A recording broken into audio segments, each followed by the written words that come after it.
안녕하세요. 미국 주식하는 임겐입니다. 오늘 미국장 한번 보겠습니다. 구독과 좋아요 부탁해요.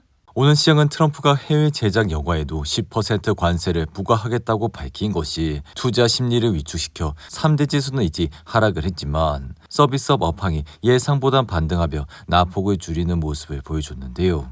이에 다우와 S&P 500 지수의 구거래일 상승 행진도 멈췄고 미국과 주요국들 간 관세 협상에서 추가 진전이 없는 가운데 증시는 단기 급등 이후 잠시 숨고르기를 하는 모습을 보여줬습니다. 이와 함께 트럼프는 해외에서 제작된 영화에 100% 관세를 부과하겠다고 밝혀 시장에선 또다시 관세 협상 타결까지 수개월이 걸릴 수 있다는 전망도 나와 이와 관련해 베센트 재무장관은 지금 관세는 일부 합의에 매우 근접해 있다고 생각한다며 아마도 이번 주 초쯤엔 합의가 가능할 것이라. 다만 이번 관세는 중국을 제외한 17개의 파트너로 합의가 이뤄질 것이라 밝혀 중국과의 협상에 대해서 항고하는 모습을 보여줬는데요. 이어 장 마감 직후 1분기 실적을 내놓은 팔란티어는 시장 예상치를 뛰어넘는 매출과 주당 순이익을 밝혔지만 현재 시간의 거래에서 8% 가까이 하락을 하고 있고 팔란티어의 1분기 매출은 8억 8,400만 달러로 전년 동기 대비 39% 급증해 이 같은 수치는 시장의 예상치도 웃도는 모습을 나타냈습니다. 여기에 주당 순이익은 13센트로 시장 예상치를 부합했지만 전년 같은 기간에 8센트보다 상승을 하는 모습을 나타내는데요. 이어 2분기 매출 전망 역시 9억 3,400만 달러에서 9억 3,800만 달러로 제시해 연간 전망도 기존 37억 4천만 달러에서 38억 9천만 달러 그리고 39억 달러로 상향 조정해 이 같은 상향 조정은 인공지능 산업에 대한 폭발적인 수요를 반영한 것이라 할 수 있는데요. 이에 알렉스 카프 CEO는 이번 주주 서한에서 초대형 언어 모델에 대한 수요와 이를 조직 내에서 실질적으로 활용할 수 있게 만드는 핵심 소프트웨어 플랫폼에 대한 수요는 이미 도망치듯 쏠리는 수준에 도달했다 밝혔고 그럼에도 팔란티어의 주가가 현재 장외에서 8% 가까이 하락을 하게 된 주요 배경은 최근 가파른 상승세에 따른 차익 실현 심리로 해석이 돼 올해 팔란티어는 이미 63% 넘게 상승한 바가 있어 지금의 실적 호재에도 불구하고 차익을 실현하려는 움직임이 보여지고 있다 할 수 있습니다.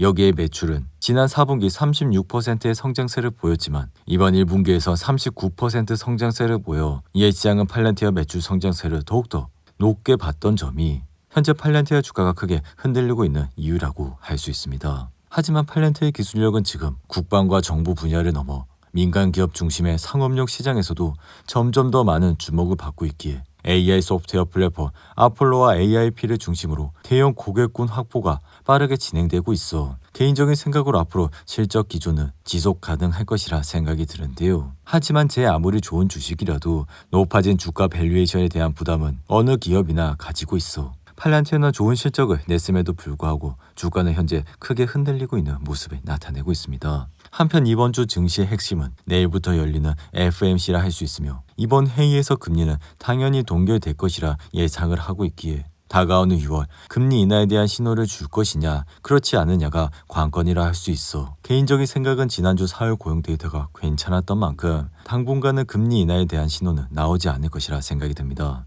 이에 4월 고용 안정은 페드의 인내심 있는 입장을 강화할 것이라 여전히 고용은 감소 징후를 거의 보여주지 않았기에 이번 주 FOMC는 쉽게 관망하는 자세를 유지할 것이라 생각이 들며 게다가 6월에 금리를 내릴 준비가 되어 있다는 신호로 간주할 만한 내용도 거의 없을 것이라 생각이 드는데요. 이에 지금은 페드가 5월 정책 금리를 동결할 것이라는 예상은 거의 보편적이라 다가오는 6월 역시 일자리 증가는 꾸준하고 기업의 투자는 견조해 금리가 동결될 가능성은 69.8%에 달한다 할 수 있는데요. 여기에 지금 상호 관세가 90일 동안 유예됐기 때문에 7월이 지나가기 전까진 실제 데이터에서 변화가 충분히 나타나지 않을 것이라 적어도 금리 인하는 다가오는 7월까진 기다려야 할 것이라 생각이 듭니다. 이에 S&P 500 지수는 이날 0.64% 하락하며 2004년 이후 처음으로 9일 연속 상승세를 마감했지만 지난 4월 2일 상호관세 발표 이후 한 달여 만에 모든 하락분을 복구하면서 여전히 플러스 전환을 이뤄내고 있는 모습을 나타내고 있는데요. 하지만 이러한 상황에서도 지금의 무역 협상이 항상 긍정적인 것만은 아니라 일례로 일본은 미국과의 철강, 알루미늄 자동차 관세 인하에 난색을 보였기에 만약 관세 재검토가 협상 테이블에 오르지 않는다면 일본은 무역 적자 삭감에 협력하기 어렵다는 자세로 특히나 지금은 미국 국채를 카드로 활용할 수도 있어 이러한 상황은 증시에 좋은 징조는 아니라 할 수 있는데요.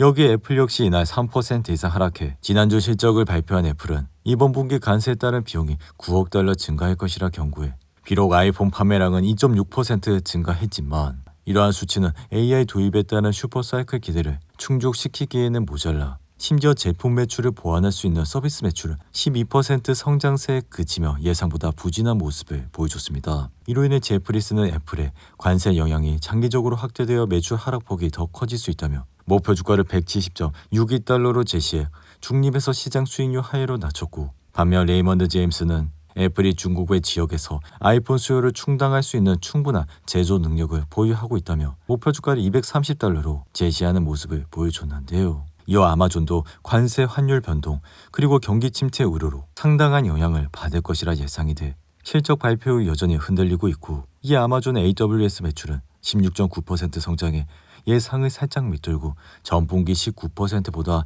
감소하는 모습을 보여 현재 주가는 186달러까지 내려온 모습을 나타내고 있는데요. 한편 지금 시장의 어닝 시즌은 절정을 지나고 있어 내일은 AMD와 슈퍼마이크로 컴퓨터가 그리고 7일엔 노보노디스크와 우버, 디즈니, 암홀딩스가 실적을 발표해 이번까지 S&P 500 기업 중 72%가 1분기 실적을 보고했지만 이 중 76%는 월가 예상보다 높은 주당 순이익을 내놨고 이러한 수치는 5년 평균인 77%보다는 낮지만 10년 평균인 75%보다는 높은 수준이라 할 수 있는데요. 여기에 전체적으로 기업들은 예상보다 8.6% 높은 순이익을 공개하고 있고 아직 실적을 발표하지 않은 기업의 예상 실적은 현재 12.8%로 지난주 10% 그리고 1분기 말 7.2%에 비해 증가한 모습을 나타내고 있습니다. 다만 문제는 향후 가이던스라 2025년 이익 증가율 전망치는 19주 연속 하향 조정되고 있고 이러한 수치는 작년 말 15%였는데 현재는 약 8.5%로 떨어진 수준이라 할 수 있는데요. 이에 테슬라의 주가 역시 이날 2% 이상 내려 280달러로 마감했고 이로 인해 테슬라의 하락의 주요 배경은 스페인에서의 4월 차량 판매량이 전년 대비 36%나 급감했기 때문으로 이 기간 전기차를 포함한 하이브리드 차량 판매가 54% 급증했음에도 불구하고 테슬라는 여전히 고전을 면치 못하고 있는 모습을 나타내고 있는데요. 여기에 버크셔 해서의 주가 역시 이날 5% 이상 떨어져 512달러로 마감했지만 장중한 때는 502달러까지 내려가는 모습을 보여 버핏은 주말 사이 열린 버크셔의 연례 주주총회에서 이제는 경영에서 물러날 계획을 밝혔고 올해 말 그레그 레이블 부회장을 버크셔의 새 CEO로 임명해달라고 요청해 이제는 그레그가 CEO가 될 시점이며 이 제안을 이사회에 공식 추천하고자 한다고 밝혔습니다. 이에 버핏이 경영에서 물러날 계획이라고 밝혀 버크셔 회사의 주가는 5%나 하락을 하는 모습을 나타냈지만 지난주까지 버크셔 회사에는 올해 20% 가까이 상승을 하는 모습을 나타냈는데요. 이어 엔비디아 역시 이날은 소폭 하락해 113달러로 마감했고 엔비디아는 미 정부의 수출 규제를 피해 중국에서 판매하는 칩을 개발하고도 있다 밝혔지만 이날은 소폭 하락을 하는 모습을 보여줬습니다. 이어 장난감 제조업체인 메텔은 관세 불확실성으로 인해 경영진이 2025년 연가 실적 전망치를 일시 중단하면서 주가는 2.5% 하락했고 라티스 세미컨덕터는 1분기 실적과 매출 모두 컨센서스를 부합했지만 3.8%나 하락을 하는 모습을 보여줬는데요. 이어 원격 의류 기업인 힘스앤헐스는 2분기 매출 전망치가 시장 예상치보다 낮아 주가는 1% 하락했고 포드는 시간을 거래해서 시장 예상치를 하회하는 1분기 실적을 발표해 현재 주가는 3% 가까이 하락을 하고 있는 모습을 나타내고 있습니다. 이어 클로럭스 역시 시장 예상치를 밑도는 실적을 발표해 3% 가까이 하락을 하고 있고 반면 에너지 기업인 다이아몬드백 에너지는 시장의 예상치를 뛰어넘는 실적을 발표하면서 이날 주가는 1% 가까이 상승을 하고 있는 모습을 나타내고 있습니다. 오늘도 8분이 넘는 긴 영상 끝까지 시청해 주셔서 감사하고요. 가시기 전에 구독과 좋아요 잊지 마시고 그럼 저는 다음 영상에서 찾아뵙겠습니다. 감사합니다.